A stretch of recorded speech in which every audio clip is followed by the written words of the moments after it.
So first, in terms of treating patients with migraine, we really ask patients to keep a headache diary to try to track how intense the headaches are and how frequent they are.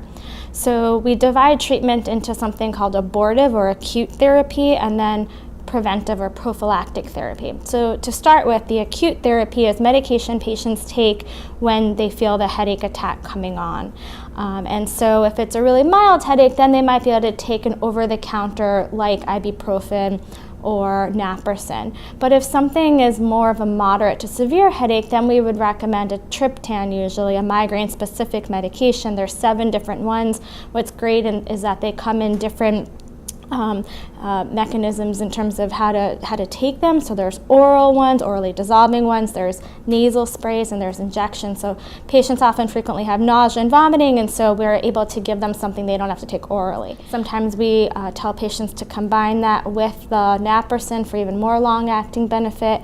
And then we have some other tricks of the trade that we may also use to treat the acute headache attacks. Then when we take into account the comorbidities, that's where we think about, are patients suffering from depression or anxiety? Are they having sleep issues? And so, for example, if a patient is suffering from anxiety, then I may think about using venlafaxine.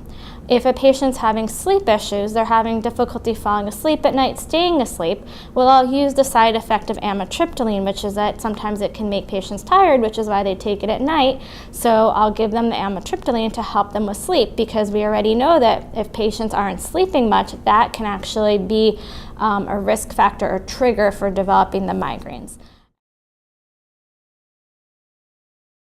I would say the toughest to treat would really be if somebody is on a lot of psychiatric medications already. So they're already on medications like SSRIs, and they are also on some antipsychotic medications and so forth. And then if they're older and so then they have some risk factors for other things like cardiovascular, and then you get worried about using some medications that could have cardiovascular effects. Those are, I guess, the more challenging ones, but we make do with it. And then we also oftentimes offer non-pharmacologic treatment, which is really effective. There were 2 great studies published, one by Ken Holroyd in the British Medical Journal, which showed that a combination of cognitive behavioral therapy in addition to the preventive medication like propranolol was effective in reducing the headache intensity and frequency.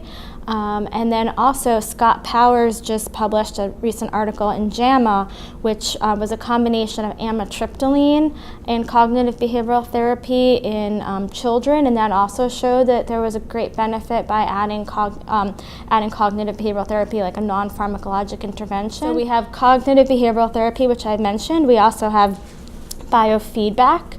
And then we also have progressive muscle relaxation therapy, and those 3 have really been the most evidence-based non-pharmacologic treatments, I would say. In terms of the non-pharmacologic treatments, the studies usually have about 8 to 12 sessions. So we're talking about 3 months, I would say, from that end, 2 to 3 months. And in terms of the preventive medications, I actually usually bring patients back about 6 to 8 weeks after starting a medication. I find that if you start the medication at a very low dose and increase it very slowly, patients are better able to tolerate the side effects.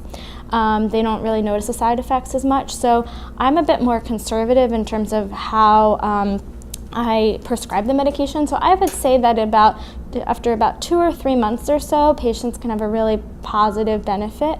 And I would say that a large majority of my patients get better. It's not always, one size fits all. In some ways it's an art versus, a science, in the sense we do have all these different great preventive medications, but patients, may prefer one over the other, and so then you have to change them. But I would say that a lot of patients do get better.